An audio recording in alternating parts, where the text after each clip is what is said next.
پچھلے جمعۃ المبارک میں ہم نے سجدے کی دو اقسام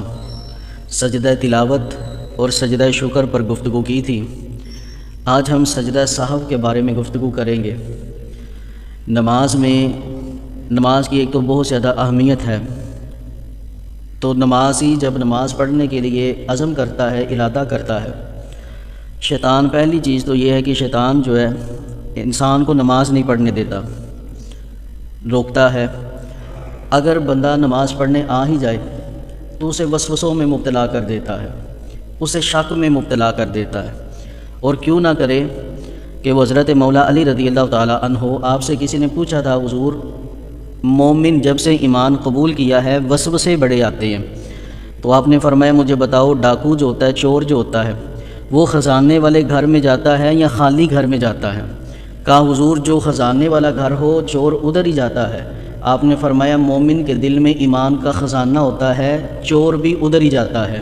شیطان بھی مومن کو ہی تنگ کرتا ہے۔ تو انسان جب نماز پڑھنے کھڑا ہو جاتا ہے نا تو شیطان بڑے وسوسے ڈالتا ہے۔ ایک چیز تو یہ ہوتی ہے کہ نماز میں شک ہو جاتا ہے۔ بعض نمازی اس پریشانی میں مبتلا ہو جاتے ہیں کہ جناب پتہ نہیں 2 رکعت پڑھی ہیں یا 3 رکعت پڑھی ہیں، 3 رکعتیں ہوئی ہیں یا 4 رکعتیں ہوئی ہیں۔ اس صورت میں نبی پاک صلی اللہ علیہ وآلہ وسلم کا فرمان حضرت ابو سعید خدری رضی اللہ تعالیٰ عنہ روایت کرتے ہیں، قال قال رسول اللہ صلی اللہ علیہ وآلہ وسلم اذا شک احدکم فی صلاتہ فلم یدری،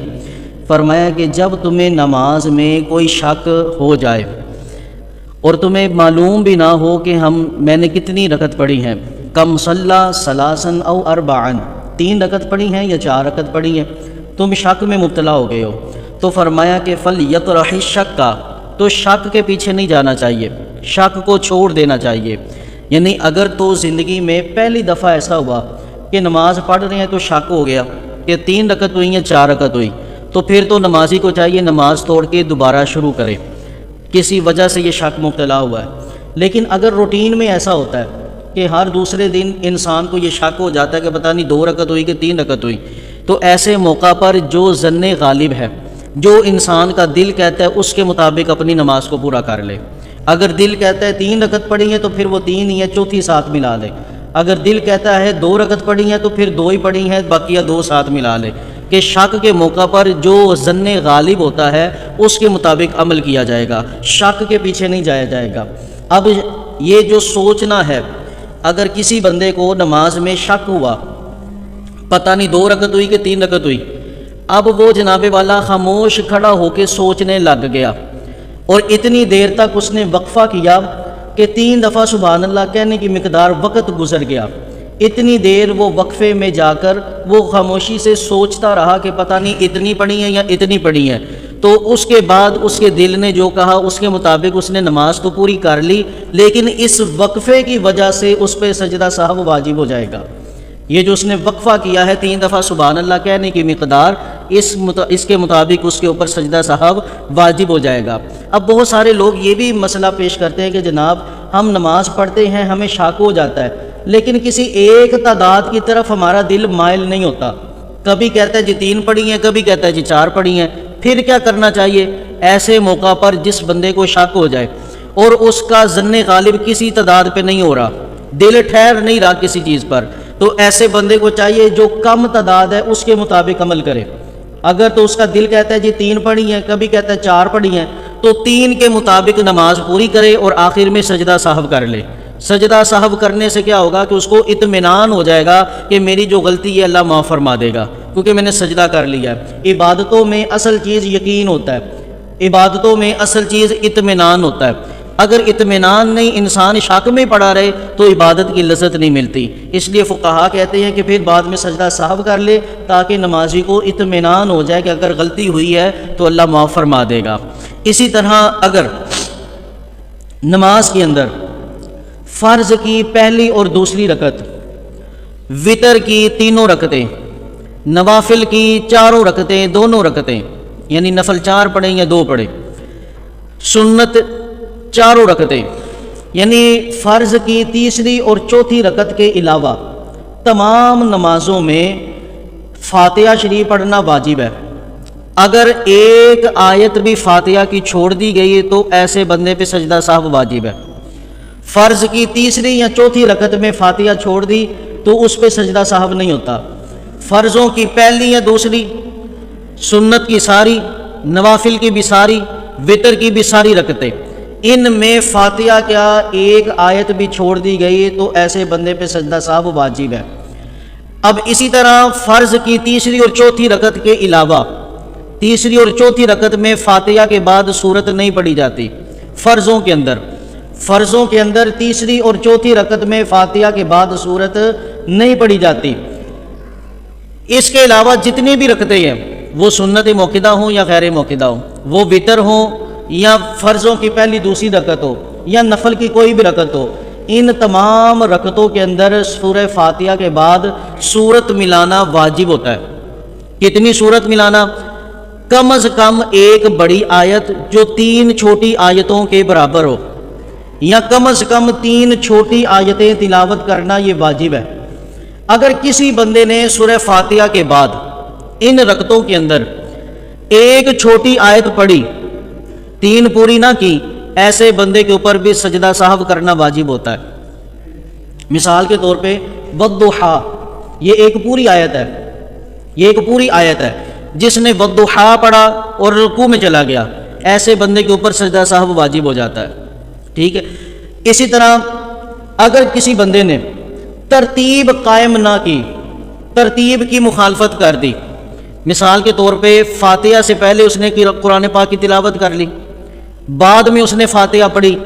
ایسی صورت میں بھی سجدہ سہو واجب ہو جائے گا۔ اگر رکوع بعد میں کیا، سجدہ پہلے کر لیا، ایسی صورت کے اندر بھی سجدہ سہو واجب ہو جائے گا۔ اچھا، فرض کی تیسری اور چوتھی رکعت میں سورہ فاتحہ کے بعد قرآن پاک کی تلاوت نہیں کی جاتی۔ اگر بالفرض کسی نے غلطی سے تیسری یا چوتھی رکعت میں فرضوں کی سورت ساتھ ملا لی تو ایسے بندے پہ سجدہ سہو نہیں ہوتا۔ فرضوں کی تیسری اور چوتھی رکعت میں فاتحہ کے بعد اگر سورت ملا لی تو ایسے بندے پہ سجدہ سہو نہیں ہوتا، لیکن ایسا کرنا نہیں چاہیے کیونکہ یہ سنت سے ثابت نہیں ہے۔ امام کو زیادہ تاکید ہے اور منفرد کو کم۔ امام کو تو زیادہ چاہیے کہ وہ تیسری اور چوتھی رکعت میں قرآن پاک کی تلاوت نہ کرے، صرف فاتحہ شریف پڑھے۔ اسی طرح اگر کسی واجب میں یا فرض میں تاخیر کر دی، حکم تو یہ تھا کہ اب یہ عمل کیا تو اب یہ ساتھ یہ عمل کیا جائے، کسی نماز کے واجب میں تاخیر کر دی تو ایسی صورت میں بھی سجدہ سہو واجب ہو جاتا ہے۔ مثال کے طور پہ جو فرض ہے نا، فرض سنت موقدہ اور وتر، ان کی پہلی 2 رکعتوں کے بعد جو ہم تشہد پڑھتے ہیں، یہ صرف تشہد پڑھی جاتی ہے، بعد میں درود پاک نہیں پڑھا جاتا۔ فرضوں کی پہلی 2 رکعتوں کے بعد، سنت موقدہ کی پہلی 2 رکعتوں کے بعد، وتر کی پہلی 2 رکعتوں کے بعد جو تشہد پڑھی جاتی ہے وہ صرف تشہد پڑھی جائے گی، درود پاک ساتھ میں نہیں پڑھا جائے گا۔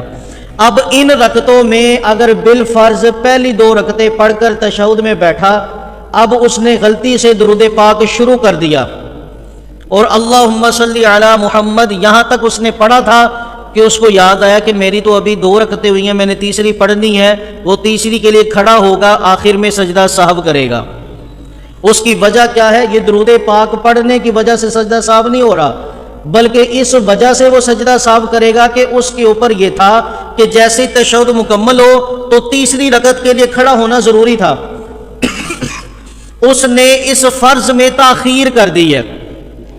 اس فرض میں تاخیر کر دی ہے، تو جب فرض میں تاخیر کر دی جائے تو سجدہ سہو واجب ہو جاتا ہے۔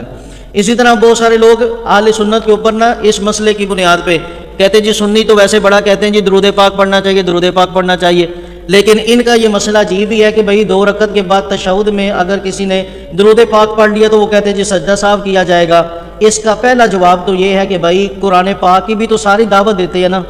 کہ قرآن پاک پڑھنا چاہیے، لیکن سب مسلک والوں کے نزدیک رکوع کے اندر یا سجدے کے اندر کسی نے قرآن کی تلاوت کی، ایسے بندے پہ بھی سجدہ سہو ہوتا ہے، ایسے بندے پہ بھی سجدہ سہو واجب ہوتا ہے۔ اللہ کا قرآن بڑا ہے یا درود پاک؟ جب غیر محل میں جہاں پہ اللہ کے رسول نے نہیں پڑھا، اگر وہاں پہ ہم قرآن پڑھیں تو سجدہ سہو کیا جائے گا، تو درود پاک جب حکم تھا کھڑا ہونا، پھر کھڑا ہونا ہی افضل تھا، اس وقت اللہ اور اس کے رسول کا حکم یہی ہے کہ کھڑے ہو جاؤ، تو کھڑا ہونے ضروری تھا۔ اسی طرح امام اعظم ابو حنیفہ رحمۃ اللہ تعالیٰ علیہ خواب میں نبی پاک صلی اللہ علیہ وآلہ وسلم تشریف لائے۔ نبی کریم علیہ الصلوۃ والسلام نے فرمایا اے ابو حنیفہ تم نے میری ذات پر درود پڑھنے کی وجہ سے سجدہ صاحب واجب قرار دے دیا، وجہ کیا تھی؟ آپ عرض کرنے لگے یا رسول اللہ صلی اللہ علیہ وآلہ وسلم یہ جو بندہ درود پڑھ رہا ہے نا یہ شوق سے نہیں پڑھ رہا، یہ غلطی سے پڑھ رہا ہے، اسے جب پتا چلا کہ میں غلطی پہ ہوں تو یہ کھڑا ہو گیا۔ یا رسول اللہ یہ آپ کی شان کے لائق نہیں کہ کوئی غلطی سے آپ پہ درود بھیجے، جب بھی درود بھیجا جائے گا یا رسول اللہ شوق اور محبت کے ساتھ ہی بھیجا جائے گا، محبت کے ساتھ ہی بھیجا جائے گا۔ تو پہلی 2 رکعتوں کے بعد اسی طرح سنت غیر موقدہ یا 4 نفل بندہ پڑھ رہا ہو تو پہلی 2 رکعت کے بعد جو تشہد پڑھی جاتی ہے نا وہ یوم یقوم الحساب تک پڑھی جائے گی، پھر تیسری رکعت میں کھڑے ہوں گے۔ لیکن اگر بالفرض نفل 4 پڑھ رہے تھے یا سنت غیر موقدہ، عصر کی پہلی 4 عشاء کی پہلی 4 سنت غیر موقدہ ہوتی ہیں، اگر یہ رکعتیں پڑھ رہے تھے اور تشہد کے بعد درود پاک پڑھنے سے پہلے ہی وہ کھڑا ہو گیا تو ایسے بندے کے اوپر سجدہ صاحب واجب نہیں ہوتا، کیونکہ نماز میں تشہد کے بعد درود پاک پڑھنا یہ مستحب عمل ہے اور مستحب چھوڑنے سے سجدہ صاحب نہیں ہوتا، جب واجب چھوڑا جائے پھر سجدہ صاحب ہوتا ہے۔ اسی طرح جو نمازیں سری ہیں، سری نماز کہتے ہیں آہستہ پڑھنے والی، جیسے نماز ظہر ہے، نماز عصر ہے، یہ نماز ہوتی ہے سری نماز۔ جہری نماز کہتے ہیں نماز فجر کو، مغرب کو، عشاء کو، کہ جس میں امام اونچی آواز میں قرات کرتا ہے۔ اب اکیلا بندہ نماز پڑھ رہا تھا کمرے میں یا مسجد میں، اگر وہ سری نماز ہے، نماز ظہر ہے یا نماز عصر ہے، اس کا دل چاہا کہ یار میں اونچی آواز میں قرات کروں تو ایسے بندے کے اوپر سجدہ صاحب واجب ہو جائے گا۔ جو سری نمازیں ہیں ان کو سری آہستہ پڑھنا ہی واجب ہے۔ اب فجر کی نماز ہے، مغرب کی نماز ہے، عشاء کی نماز ہے، اکیلا بندہ نماز پڑھ رہا تھا، اس کو جی چاہا کہ بھائی میں اونچی آواز میں قرات کروں، تو اگر ایسا بندہ ان نمازوں میں قرات کرتا ہے اونچی آواز میں اکیلا پڑھتے ہوئے بھی تو ایسے بندے پہ سجدہ صاحب نہیں ہوتا، درست ہے کہ وہ اونچی آواز میں بھی پڑھ سکتا ہے۔ اسی طرح اگر قرات کرتے ہوئے، یہ لوگوں میں بڑا غلط مسئلہ مشہور ہے، اگر قرآن پاک کی تلاوت کرتے ہوئے، ویسے اصول تو یہی ہے پہلی رکعت میں جو قرآن پاک پڑھا جائے گا نا دوسری رکعت میں وہ پڑھا جائے گا جو اس کے بعد آتا ہے، یعنی ترتیب قائم کی جائے گی، جو سورت پہلے ہے وہ پہلی رکعت میں پڑھی جائے گی، جو سورت بعد میں ہے وہ بعد والی رکعت میں پڑھی جائے گی۔ لیکن اگر کسی نے غلطی سے الٹا قرآن پڑھ دیا، مثال کے طور پہ قرآن پاک کی سب سے آخر میں جو صورتیں ہیں، آخر میں سورہ ناس ہے، پھر سورہ فلق ہے، اگر کسی نے ترتیب کے خلاف کر دیا، یعنی پہلی رکعت میں سورہ ناس پڑھ دی، اب دوسری رکعت کے اندر سورہ فلق پڑھ دی، اگر تو اس نے غلطی کے ساتھ ایسا کیا ہے تو سجدہ صاحب کرنے کی ضرورت نہیں ہے، بغیر سجدہ صاحب کے بھی نماز ہو جائے گی۔ لیکن اگر اس نے جان بوجھ کے قرآن پاک کو الٹا پڑھا ہے، ترتیب کے خلاف پڑھا ہے، ایسے بندے کی نماز ہی ٹوٹ جاتی ہے، کیونکہ نماز یہ مذاق کا کام نہیں ہے، یہ اللہ اور اس کے رسول کی اطاعت کا کام ہے۔ جو جان بوجھ کے ایسا کرتے ہیں ان کی نماز ہی نہیں ہوتی۔ اسی طرح وتر کی نماز بندہ پڑھ رہا ہو، تکبیر قنوت، تکبیر کہنا بھول گیا تو اس نے دعائے قنوت ہی شروع کر دی، ایسے بندے کے اوپر بھی سجدہ صاحب واجب ہو جاتا ہے۔ اگر پوری دعائے قنوت ہی بھول گیا، پوری دعائے قنوت ہی بھول گیا، ایسے بندے کے اوپر بھی سجدہ صاحب واجب ہوتا ہے، وہ سجدہ صاحب کرے نماز اس کی مکمل ہو جائے گی۔ اسی طرح امام نے نماز پڑھائی، امام کے اوپر سجدہ صاحب واجب ہو گیا، اب ایک مقتدی وہ ہے کہ جو جناب چوتھی رکعت میں شامل ہوا یا وہ شامل ہی آخری تشہد میں ہوا، اب وہ یہ سوچ رہا ہے کہ بھائی امام کو جہاں پہ صاحب ہوا تھا میں تو اس نماز میں شامل ہی نہیں تھا، تو یاد رکھے کہ اگرچہ آخری تشہد میں کوئی شامل کیوں نہ ہوا ہو، جب امام سجدہ صاحب کرے گا تو سارے مقتدی کریں گے، جنہوں نے شروع میں نماز ساتھ پڑھی ہے وہ بھی اور جو آخر میں شامل ہوئے ہیں وہ بھی سارے سجدہ صاحب کریں گے۔ ہمارے ہاں یہ اکثر دیکھا گیا نمازیوں کو بڑی جلد بازی کرتے ہیں یار، بڑی جلد بازی، جہاں پہ ہمیں جلد بازی کرنی چاہیے وہاں پہ ہم خاموش بیٹھے رہتے ہیں، لیکن جہاں پہ جلد بازی نہیں کرنے کا حکم وہاں پہ ہم جلد بازی کر بیٹھتے ہیں۔ امام ابھی ایک طرف سلام پھیرتا ہے، پیچھے سارے نمازی کھڑے ہو جاتے ہیں جنہوں نے اپنی نماز مکمل کرنی ہوتی ہے، اصول اور قاعدہ یہ ہے کہ جب امام پہلی طرف سلام پھیرے نا، آپ کی کچھ رکعتیں رہتی ہیں، آپ بیٹھے رہے، اب جب امام دوسری طرف سلام پھیرنے لگے آپ پھر کھڑا ہونا شروع ہو جائیں، پھر آپ کھڑے ہو جائیں۔ کیوں؟ کیونکہ بعض دفعہ ایسا ہوتا ہے کہ پہلی طرف ایک طرف سلام پھیر کے امام نے سجدہ کرنا ہوتا ہے، اب پیچھے پہلی سلام پہ جب آپ کھڑے ہو گئے امام سجدے میں چلا گیا، آپ کو واپس سجدہ کرنے کے لیے آنا پڑے گا۔ تو اس لیے اچھا طریقہ یہی ہے کہ جب امام دوسری طرف سلام پھیرنے لگے اس وقت آپ کھڑے ہو جائیں، کیونکہ آپ کو اطمینان ہوگا کہ اب امام نے سجدہ نہیں کرنا، وہ اپنی نماز کو مکمل کر چکا ہے، ٹھیک ہے؟ آپ پھر کھڑے ہو کر اپنی نماز پڑھیں۔ اچھا، اب ایک بندہ یہ ہے کہ جناب اس نے امام کے ساتھ کچھ نماز پڑھی، بعد میں کھڑے ہو کر جب وہ اپنی نماز پڑھ رہا تھا نا، اس کو کوئی غلطی ہو گئی، کوئی واجب چھوٹ گیا، اب جب وہ اپنی نماز مکمل کرے گا وہ الگ سے سجدہ صاحب کرے گا، وہ الگ سجدہ صاحب کرے گا، ٹھیک ہے؟ اسی طرح اگر کوئی بندہ 4 رکعت والی نماز پڑھ رہا ہے،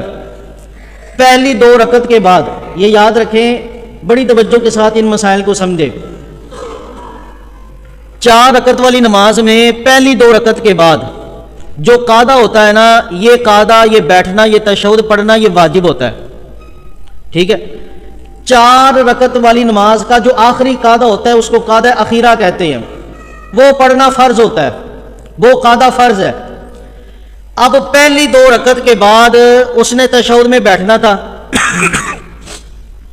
وہ بیٹھا نہیں، بھول گیا اور تیسری رکعت میں کھڑا ہو گیا۔ ایسے بندے کے لیے یہ ہے کہ وہ تیسری بھی مکمل کرے، چوتھی بھی مکمل کرے اور آخر میں سجدہ صاحب کر لے، اس کی نماز ہو جائے گی۔ پہلی 2 رکعت کے بعد اگر تشہد رہ گئی سجدہ صاحب سے نماز ہو جائے گی۔ اب یہ مسئلہ بڑا اہم مسئلہ ہے، 4 رکعت والی نماز پڑھنی تھی، یا ہے ہی 2 رکعت والی نماز تھی جیسے فجر کی نماز تھی، یا مغرب کی نماز ہے کہ 3 فرض پڑھے، 3 فرض پڑھے، تیسری رکعت کے بعد بیٹھ کر تشہد پڑھنی تھی کہ غلطی سے کھڑا ہو گیا، 4 رکعت کے بعد تشہد پڑھنی تھی کہ 5ویں میں کھڑا ہو گیا، 2 رکعت کے بعد تشہد پڑھ کے سلام پھیرنا تھا کہ تیسری میں کھڑا ہو گیا۔ ایسے بندے کے اوپر یہ ہے کہ یہ جو زائد رکعت پڑھ رہا ہے نا، اس کا سجدہ کرنے سے پہلے واپس آ جائے، اس کا سجدہ کرنے سے پہلے واپس آ جائے اور اپنی تشہد پڑھ کے سجدہ صاحب کرے، نماز ہو جائے گی۔ لیکن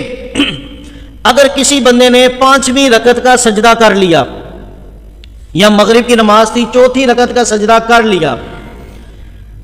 اس نے تشہد نہیں پڑھی تھی 3 رکعت کے بعد یا 4 رکعت کے بعد تشہد نہیں پڑھی، زائد 1 رکعت کا سجدہ کر لیا، اب کیا ہوگا کہ 1 رکعت ساتھ میں ملائے، یہ 6 رکعتیں نفل ہو جائیں گی، فرض باطل ہو گئے، فرض دوبارہ سے پڑھنے پڑیں گے۔ اگر کسی بندے نے 4 رکعت نماز پڑھی، اس کے بعد وہ تشہد میں بیٹھا، پھر اس کو غلطی یہ لگ گئی، اس نے سمجھا کہ پتہ نہیں 2 ہوئی ہیں،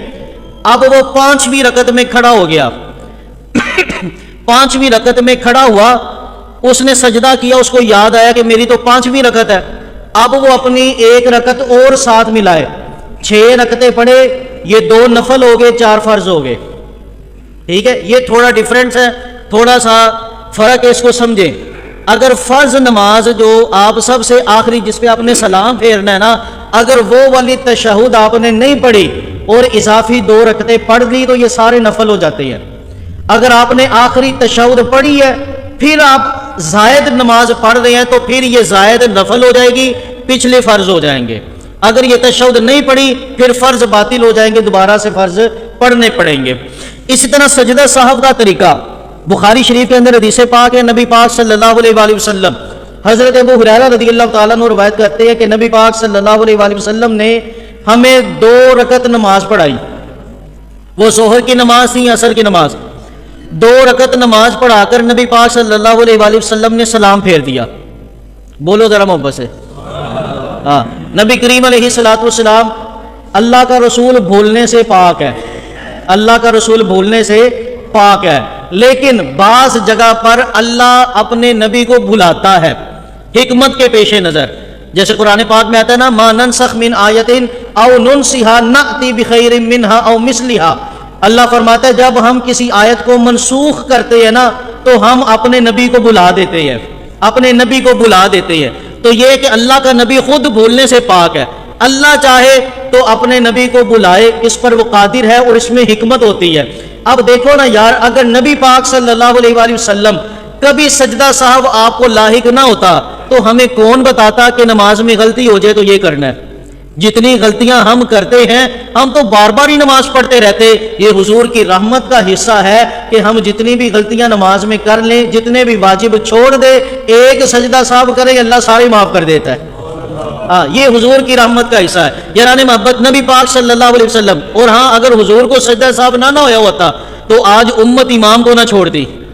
مسلح میں بیٹھا ہوا امام قاری صاحب تو کو غلطی ہو گئی، تسی کتنے پہنچے ہوئے سی؟ او بھائی، اللہ کے نبی صلی اللہ علیہ وآلہ وسلم نماز ظہر پڑھانے لگے یا اثر پڑھانے لگے، آپ نے 2 رکعت پڑھائی کہ نبی پاک صلی اللہ علیہ وسلم نے سلام پھیر دیا، اور سلام پھیرا اس انداز میں کہ سلام پھیر کر حضور مسلح سے کھڑے ہو گئے، اپنا عصا مبارک لیا، اس پہ ٹیک لگائی، اور راوی کہتے ہیں ایسے دونوں ہاتھوں کو نا انگلیوں میں انگلی ڈالی، اور اس ہتھیلی کی پشت کو آپ نے رخسار کے ساتھ ایسے لگائی، اور سرکار ہمیں دیکھنے لگے اس انداز میں کہ جیسے حضور بڑے جلال میں ہوتے ہیں۔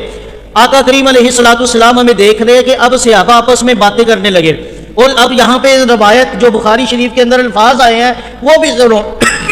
حضرت ابو ہریرہ رضی اللہ تعالیٰ عنہ کہتے ہیں وَخَرَجَتِ السَّرْعَانُ مِنْ أَبْوَابِ الْمَسْجِدِ، فرمایا کچھ نمازی ایسے ہوتے ہیں جو بڑے جلد باز ہوتے ہیں، وہ تو مسجد کے دروازے تک جا پہنچے تھے، لیکن کہتے ہیں کہ ہم لوگ اپنی اپنی جگہ پر ہی بیٹھے ہوئے تھے، ہم اپنی اپنی جگہ پر ہی بیٹھے ہوئے تھے، ہم بھی سلام پھیرتے نا، بہت سارے لوگ جناب جوتیاں اٹھائی اور وہ جا رہے ہیں، لیکن حضرت ابو ہریرہ رضی اللہ تعالیٰ عنہ کہتے ہیں وہ جلد باز لوگ ہیں جو سلام پھیرتے ہی چلے جاتے ہیں۔ حضرت ابو ہریرہ کہتے ہیں ہم اپنی جگہ پر بیٹھے رہے، اور بیٹھنے والوں میں کون تھے؟ ابو بکر بھی تھے، حضرت عمر فاروق بھی تھے، حضرت ابو بکر بھی بیٹھے ہوئے تھے، حضرت عمر فاروق اعظم بھی بیٹھے ہوئے تھے۔ پتہ چلا سلام پھیرنے کے بعد مسجد میں ٹھہرے رہنا یہ ابو بکر کی بھی سنت ہے، حضرت عمر کی بھی سنت ہے۔ جلدی جلدی نہ کیا کرے، تھوڑا ٹائم نکال کے مسجد میں آیا کرے، نماز پڑھنے کے بعد امام کی دعا میں شامل ہوا کرے، اور پھر بقیہ نماز پڑھ کر پھر گھر کو جایا کرے۔ اب کہتے ہیں جناب ہم بیٹھے ہوئے تھے، لوگ آپس میں باتیں کرنے لگے، صحابہ آپس میں باتیں کرنے لگے کہ یار نماز میں کمی کر دی گئی ہے۔ اب دیکھو صحابہ کا ادب بھی کیسا ادب تھا، یہ نہیں کہا کہ سرکار بھول گئے ہیں، بلکہ کہنے لگے لگتا ہے یار نماز میں کمی ہو گئی ہے، کیونکہ اللہ کے نبی اگر 2 پڑھائیں تو 2 ہی رکعتیں ہیں، اگر وہ 4 پڑھا دے تو 4 ہی رکعتیں ہیں۔ کہنے لگے جی لگتا ہے نماز میں کمی کر دی گئی ہے۔ نبی پاک صلی اللہ علیہ وآلہ وسلم اب کسی صحابی میں جرت نہیں ہو رہی کہ حضور سے کہ یا رسول اللہ مسئلہ کیا ہے، مسئلہ کیا ہے؟ حضرت ابو بکر جیسی شخصیت بیٹھی ہے خاموش، ان سے کہا گیا پوچھو، آپ کہنے لگے ہماری تو جرت ہی نہیں ہے۔ حضرت عمر فاروق اعظم سے کہا پوچھو مسئلہ، حضور نے 2 رکعت ہی پڑھا دی، سلام پھیر دیا۔ حضرت عمر فاروق اعظم رضی اللہ تعالیٰ عنہ کہنے لگے نا جی نا، میں پوچھنے نہیں آیا، میں تو نماز پڑھنے آیا تھا۔ بولو ذرا محبت سے، میں تو نماز پڑھنے آیا تھا۔ جناب عمر فاروق اعظم بھی خاموش، ابو بکر صدیق بھی خاموش۔ اتنے میں نا ایک صحابی تھے حضرت ذوالیدین، ان کا لقب تھا، تخلص تھا ذوالیدین۔ ذوالیدین ویسے تو کہتے ہیں 2 ہاتھوں والے، ان کو ذوالیدین ایک وجہ تو یہ تھی کہ یہ دونوں ہاتھوں سے کام کیا کرتے تھے۔ ہم بہت سارے کام دائیں ہاتھ سے کرتے ہیں، بائیں سے نہیں کر سکتے، لیکن حضرت ذوالیدین کی یہ خاصیت تھی، دونوں ہاتھوں سے کام کر لیا کرتے تھے۔ اور بعض نے کہا کہ ذوالیدین اس لیے کہا جاتا تھا کہ سخاوت میں ان کے دونوں ہاتھ ہی کام کرتے تھے، یہ سخاوت میں ان کے دونوں ہاتھ ہی کام کیا کرتے تھے۔ حضرت ذوالیدین نہ تھوڑے تکلفاً نبی پاک کے ذرا قریب تھے، آ کر کہنے لگے یا رسول اللہ صلی اللہ علیہ وآلہ وسلم ذرا مسئلہ تو بتائیں، نماز تھوڑی ہو گئی ہے یا آپ بھول گئے ہیں؟ نماز تھوڑی ہو گئی ہے یا بھول گئے ہیں؟ نبی پاک صلی اللہ علیہ وآلہ وسلم نے فرمایا نہ تو نماز تھوڑی ہوئی ہے نہ میں بھولا ہوں۔ حضرت ذوالیدین کہنے لگے یا رسول اللہ 2 ہی پڑھا دی ہیں۔ نبی پاک صلی اللہ علیہ وآلہ وسلم نے صحابہ سے پوچھا صحابہ کیا ہوا، 2 ہی ہوئی ہیں؟ کہا یا رسول اللہ لگتا تو ایسا ہی ہے 2 ہی پڑھی ہیں، لگتا تو ایسا ہی ہے 2 ہی پڑھی ہیں۔ نبی پاک صلی اللہ علیہ وآلہ وسلم پھر مصلی پہ آئے، آپ نے نماز مکمل کی۔ صحابہ کہتے ہیں اب آخر میں نبی پاک صلی اللہ علیہ وسلم نے تشہد پڑھنے کے بعد آپ نے تکبیر کہتے ہوئے سجدہ کیا، پھر سجدے سے اٹھے، پھر تکبیر کہتے ہوئے سجدہ کیا، پھر آپ نے تشہد پڑھی، پھر سلام پھیرا۔ تو سجدہ صاحب میں 2 طریقے ہیں، دونوں جائز ہے۔ ایک طرف سلام پھیر کے سجدہ صاحب کرنا یہ بھی جائز ہے،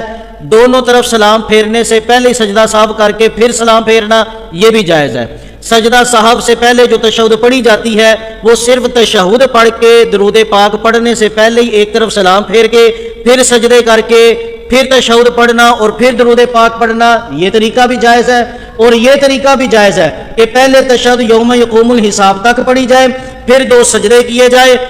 سلام پھیر کے، اور پھر اس کے بعد پھر تشہد یوم یقوم الحساب تک پڑھی جائے اور پھر سلام پھیرا جائے۔ یہ دونوں طریقے جائز ہیں اور سنت سے ثابت ہے۔ اللہ کریم کی بارگاہ میں دعا ہے وہ ہمیں عمل کی توفیق عطا فرمائے۔